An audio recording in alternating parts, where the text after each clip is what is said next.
Saudações a todos os apreciadores do canal Tocando Oculto.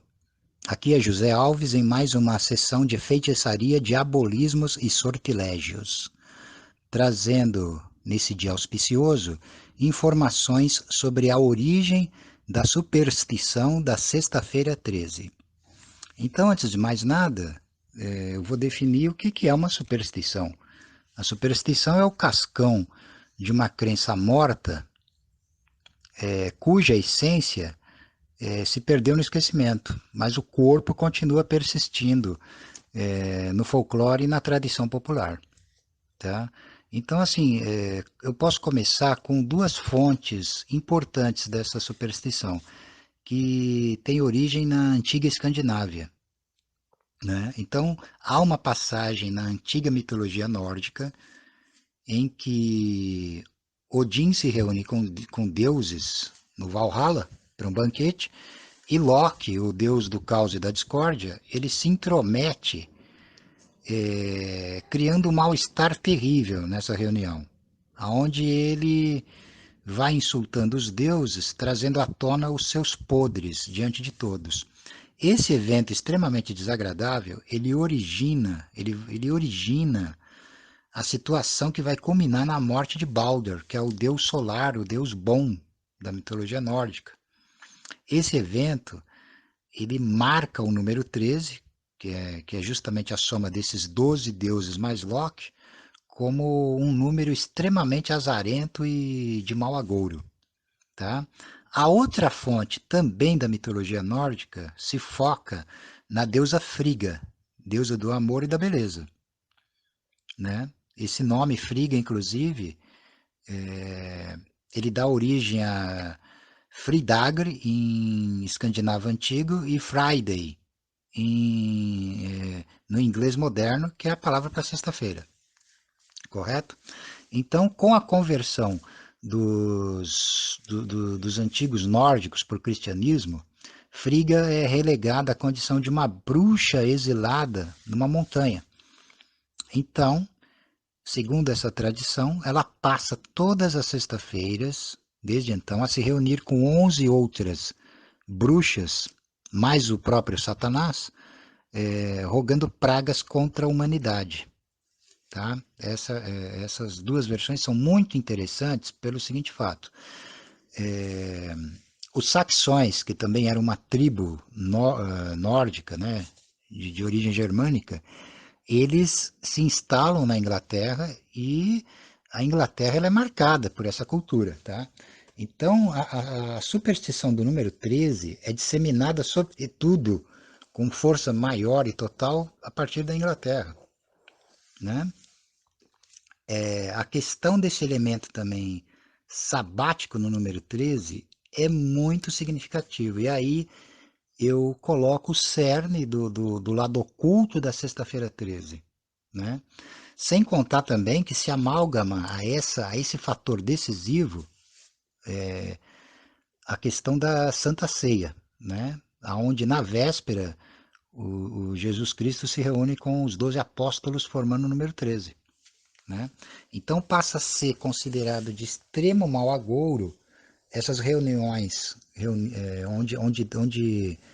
onde se apresenta o número 13, porque invariavelmente vai ter uma morte. Vai ter uma morte. Então,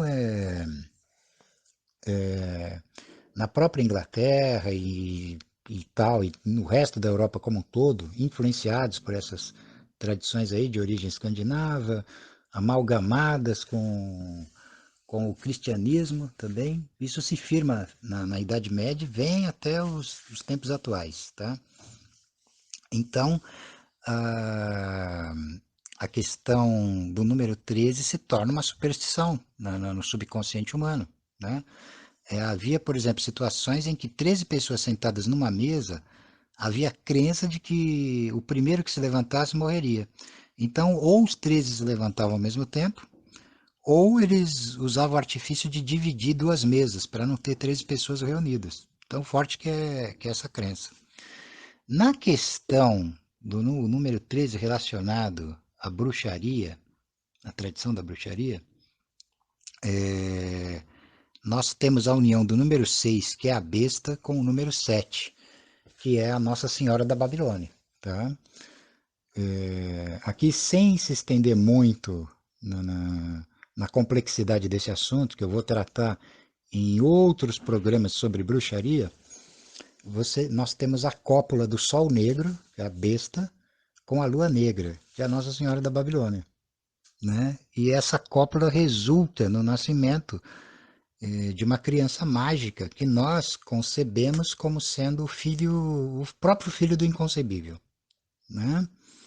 E então a questão do número 13, ela tem um fator importantíssimo, tá? Importantíssimo, que é o seguinte: o número 12, ele forma um círculo completo dentro do âmbito da criação, das normas e das leis permissíveis, tá? Então nós temos 12 meses no ano, nós temos 12 casas zodiacais, os 12 apóstolos, tal. O número 13, ele em termos de feitiçaria, ele personifica um excesso,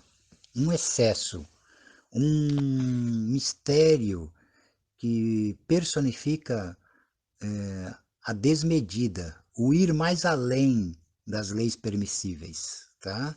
Então, num sabá, tradicionalmente nós temos a presença de 12 feiticeiros ou 12 feiticeiras, ou uma amálgama desses dois gêneros sempre dentro do número 12, mais a presença do homem negro do sabá como hipóstase do próprio diabo, correto?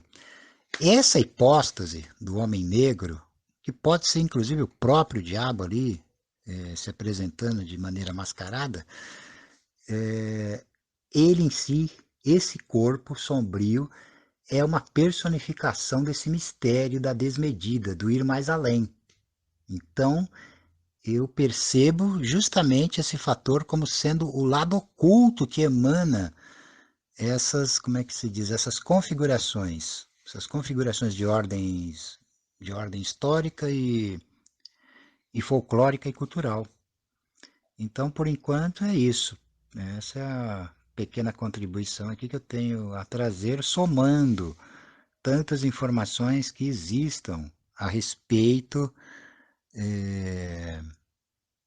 dessa tradição da superstição da Sexta-feira 13, correto? Então, vou ficando por aqui. Um abraço e até mais.